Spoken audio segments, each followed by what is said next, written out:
안녕하십니까, 이진곤TV입니다. 논평 시작하겠습니다.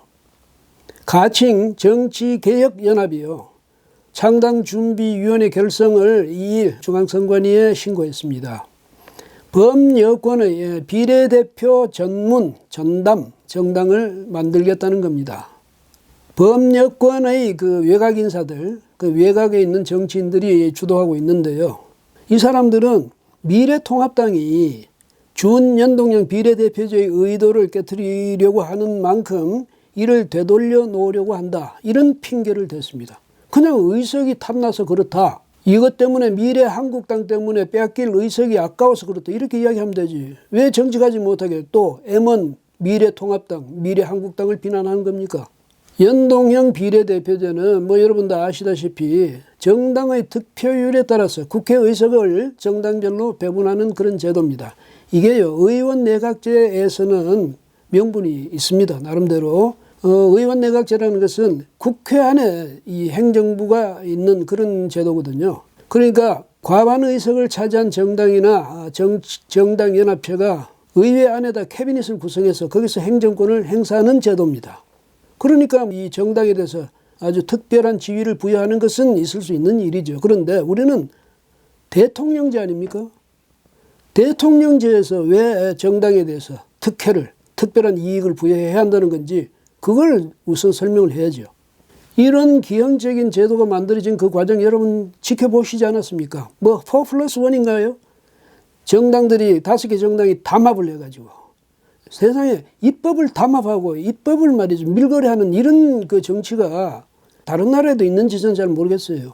공수처 다오, 그러면 우리는 준연동형 비례대표제 줄게, 이런 식으로 해가지고 더불어민주당이 제1야당인 당시의 자유한국당을 배제하고 군소 4개 정당하고 담합한 것 아닙니까?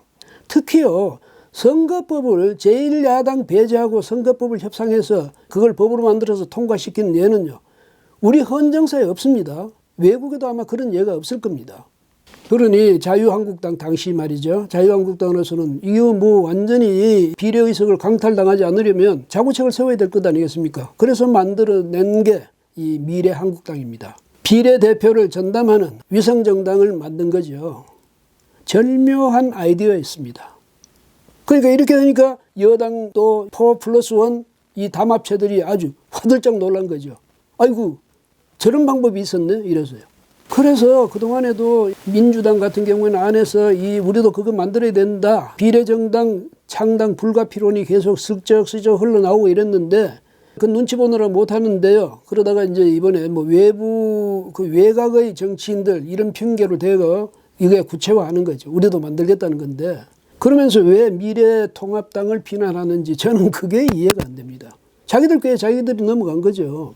이 정치개혁연합, 이게 민주당에서 거들어서 만드는 건지 아니면 그야말로 외곽 정치인들이 먼저 만들고 민주당이 참여하게 되는 그런 형태인지는 잘 모르겠습니다만은 결국은 이렇게 가는 거죠.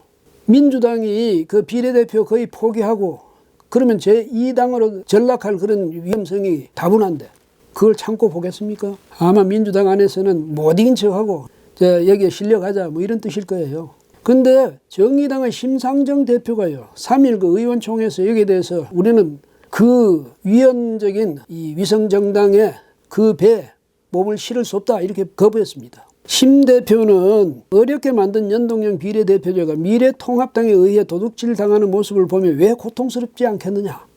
그렇다고 위헌적인 비례 위성정당으로 맞수를 두는 것은 잘못됐고 효과적이지 않다, 이렇게 말했다네요.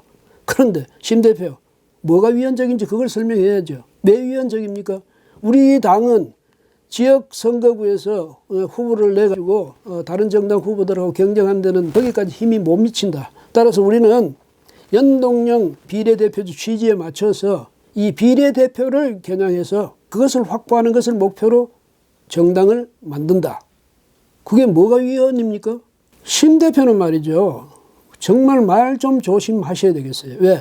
도둑질이라니. 누가 뭘 도둑질했습니까? 미래통합당이 미래한국당 만든 게 도둑질입니까? 그렇게 하지 않고는 안 되도록 만든 게 바로 심 대표를 비롯한 4+1 아닙니까? 상대를 그렇게 몰아대가지고 죽어라 했는데 안 죽겠다 하니까 그게 그러면 도둑질하는 겁니까? 자, 이제 이렇게 돌아가니까 앞으로 4.15 총선 결과가 어떻게 되겠습니까? 아마 큰 틀에서는 보면 그 소동을 벌이면서 준연동형 비례대표제인가 뭐 그걸 도입하기 이전이나 똑같아질 겁니다. 진영별로 보면. 큰 틀에서 보면. 근데 정당별로는 차이가 나겠죠. 정의당은 아마 불리해질 겁니다. 그러니까 정치연합에 참여해도 그렇고 안 해도 그렇고 정의당으로서는 손해가 많을 거예요. 제가 생각할 때는 그렇습니다. 괜히 들쑤셔 놓은 것밖에 더 됩니까? 그래서 결국 더불어민주당 정부 측에다가 공수처만 갖다가 헌상한 거죠. 내 손에는 뭐 있냐? 보니까 아무것도 없는 거예요. 심 대표, 이제 뭐 좀 계산이 섭니까? 민주당은 뭐 외부에서 어떤 비난이 있든 결국은 이렇게 비례정당을 만들 겁니다. 정치개혁연합이란 여기에 편성하든 뭐 자기들이 독자적으로 다시 만들든 그렇게 할 수밖에 없겠죠. 정의당은 그러면 어떻게 됩니까? 아마 정말 난처한 지경에 놓일 겁니다. 심 대표가 아주 뭐 꾀를 잘 낸다고 냈는데 그것이 스스로를 이렇게 올가면은 위축시키는 그런 꾀밖에 안 된 거죠. 입장 난처하게 됐습니다. 심 대표, 이제 뭔가 깨닫게 됐죠. 옳지 못한 담합이요. 좋은 결과를 낼 이의가 없죠. 예. 좋은 머리로 좋은 생각을 해야죠. 그래야 나라도 발전하고 정치도 발전하고 정당도 발전하는 겁니다. 나쁜 꾀로 좋은 결과를 얻겠다? 이건 터무니없는 욕심입니다. 심 대표 다시 한번 자신의 정치적 삶을 돌아보고 자신이 정치인으로서 걸어온 길을 돌아보고 앞으로 어떤 길을 걸어가야 될지 정말 진지하게 고민하는 그런 계기로 삼기를 바랍니다. 여러분 건강 각별히 유념하시고요. 정부가 우리를 못 지켜주더라도 우리가 스스로 지켜야죠. 오늘은 여기까지 하겠습니다. 고맙습니다.